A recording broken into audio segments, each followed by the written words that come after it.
Você que não investe ainda ou já investe há algum tempo, já ouviu falar em recompra de cotas ou recompra de ações? Bom, esse é um movimento que muitos gestores aí, muitas empresas utilizam e impacta diretamente na cotação, né, delas ali na Bolsa de Valores, bem como também no valor patrimonial do acionista, na quantidade de dividendos que ele vai receber. E nesse ponto, né, olhando o lado do investidor, chega a ser de certa forma positivo. Hoje nesse vídeo aqui a gente vai entender o porquê que as empresas e os fundos imobiliários fazem isso e entender detalhadamente como isso te ajuda de alguma forma, né? Tanto no aumento do valor patrimonial que você vai ter naquela cota, né? Naquela cota que você tem do fundo ou na ação que você tem da empresa e também na quantidade de dividendo que você vai receber. Bom, e o primeiro ponto para a gente desenhar tudo isso, né, e ficar muito claro o porquê que as empresas e também os fundos imobiliários estão fazendo isso, a gente vai pensar isso da seguinte maneira. Vem aqui comigo na tela. Eu vou fazer um desenho aqui porque isso é de uma forma bem lógica, eu acho que desenhando ajuda bem mais, né? Então a gente vai imaginar as pessoas que estão vendendo, perfeito? Vendendo as cotas do fundo, vendendo as ações que elas têm em carteira, né? Então elas estão tradando, estão se livrando daquela cota. As pessoas que estão comprando e o valor da cota. Aqui não é o valor da empresa, o quanto que ela vale. Até porque isso é meio subjetivo se a gente for pensar de alguma forma, né? Tem muita gente que usa o preço teto, mas o preço teto ele é mais um indicador, né? O método mais certo para a gente chegar num valor daquela empresa seria o valuation, mas ainda assim ele é muito subjetivo às premissas que a gente tem daquele negócio. Perfeito? No caso de um fundo imobiliário, isso é mais simplificado por conta do valor patrimonial, né? Porque a gente imagina o fundo ali, imagina não, né? A gente vê o fundo como o patrimônio que ele tem de fato, mas aqui a gente tá só olhando a cotação. A gente tá ignorando o quanto que aquela empresa, aquele fundo imobiliário vale. A gente tá falando em número de tela. Perfeito? Então, para a gente bolar esse conhecimento aqui, né, deixar isso bem claro, a gente vai pensar com a ótica da oferta e demanda em dois cenários. Um cenário onde eu tenho mais pessoas vendendo e menos pessoas comprando. E um cenário onde eu tenho poucas pessoas vendendo e mais pessoas comprando. E como isso aqui, como esses dois cenários, eles afetam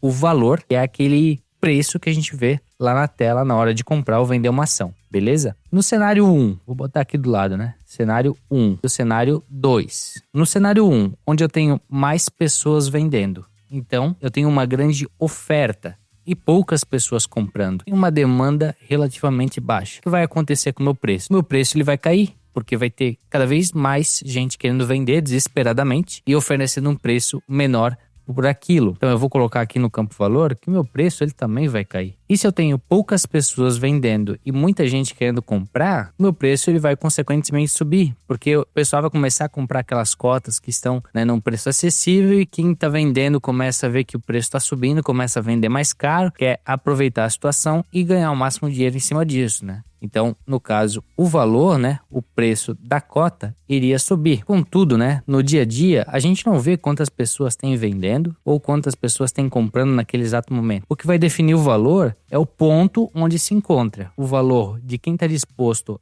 a pagar, né, o que quem está comprando está disposto a pagar e o valor pelo qual quem está vendendo está disposto a vender. Isso vai definir a cotação de um ativo, perfeito? Só como eu disse, a gente não tem a quantidade de pessoas vendendo e comprando no dia. A única coisa que a gente vê é o preço lá na tela. Eu vou até botar aqui R$1 aqui, ó. O preço que é o que a gente vê. E também que é o que o gestor vê. Então, quais ações que o gestor pode tomar se, por exemplo, o preço dele estiver caindo? Se o preço dele estiver caindo, muito possivelmente, é porque tem muita gente vendendo e pouca gente comprando. Então, ele começa a comprar cotas. Dessa forma, ele faz esse cenário 1 virar o cenário 2, onde ele consegue equilibrar ou até comprar mais cotas do que tem gente vendendo no mercado. Logo, o preço daquela cota vai subir ou vai se estabilizar um pouco. E tudo isso só olhando oferta e demanda. E no meio disso tudo, a gente falou que você, né, se mantendo acionista ou cotista desse fundo, vai se beneficiar tanto com o aumento do valor patrimonial, quanto o aumento dos dividendos aí, né, dos proventos que você vai receber. E por quê? Vamos imaginar o seguinte cenário. A gente tem aqui um fundo imobiliário, e esse fundo imobiliário, ele custa, né, o valor patrimonial dele é de R$100 mil, 100k, beleza? Ele tem 100 mil cotas, 100k de cota. Logo, cada cota dele valeria R$1. Beleza? Um detalhe importante que a gente tem que ter aqui: quando o fundo imobiliário compra uma cota, ele é obrigado a cancelar essa cota, porque não seria justo também o fundo ficar tradando aí as suas cotas no mercado. E uma ação, no caso de uma ação um pouco mais flexível, essa ação que é recomprada, ela vai para a tesouraria, só que ela não recebe dividendos nem nada do tipo. É como se ela ficasse lá dormindo. Até porque não faria muito sentido a empresa, né, pagar dividendo para ela mesma e pagar imposto no meio disso, né? Seria uma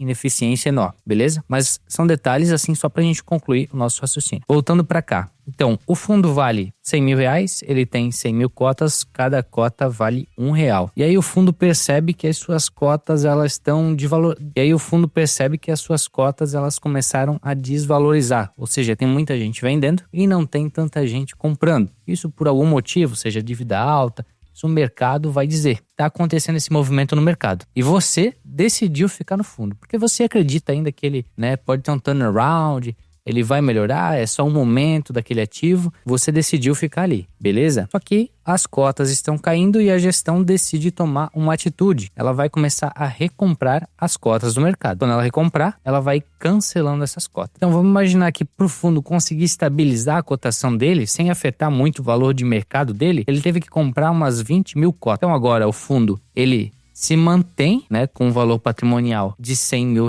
mas agora ele só tem 80 mil cotas em circulação. E você, que se manteve no fundo, agora não tem mais R$1 em valor patrimonial. Automaticamente, quando o fundo faz esse movimento, você passa a ter R$1,25.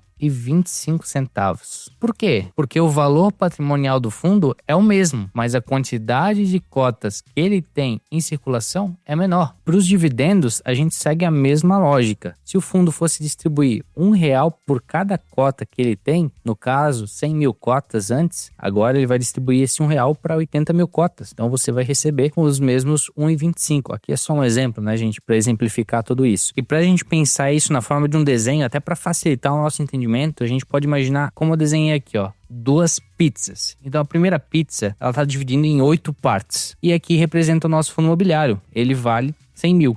Perfeito? Quando o gestor ele faz essa recompra de cotas e acaba cancelando algumas cotas, né, porque isso é definido por lei, o fundo continua tendo os mesmos R$100 mil de valor patrimonial. Aquele prédio que está lá não vai valer menos do que isso porque ele comprou cotas. Na verdade, a tua participação, tanto no fundo quanto na empresa, vai aumentar, porque está dividindo aquele valor com menos pessoas agora. Então, o fundo representa os mesmos 100 mil, só que agora eu tenho 4 partes. Então, a fatia, na verdade, ficou maior. Quando você tem uma recompra de cotas, tanto de um fundo imobiliário quanto de uma ação, na verdade, a sua fatia de participação ficou maior, sem você fazer nada. E essa é uma estratégia, inclusive, muito usada por fundos imobiliários para bonificar o acionista. Fundos imobiliários de ações aqui, tá, pessoal? Para bonificar o acionista, o cotista. Quando a gente tem movimentos em que a tributação aumenta muito sobre o juros sobre capital próprio, sobre os próprios dividendos, né, ou proventos que são distribuídos, as empresas ou fundos começam a adotar essa estratégia para bonificar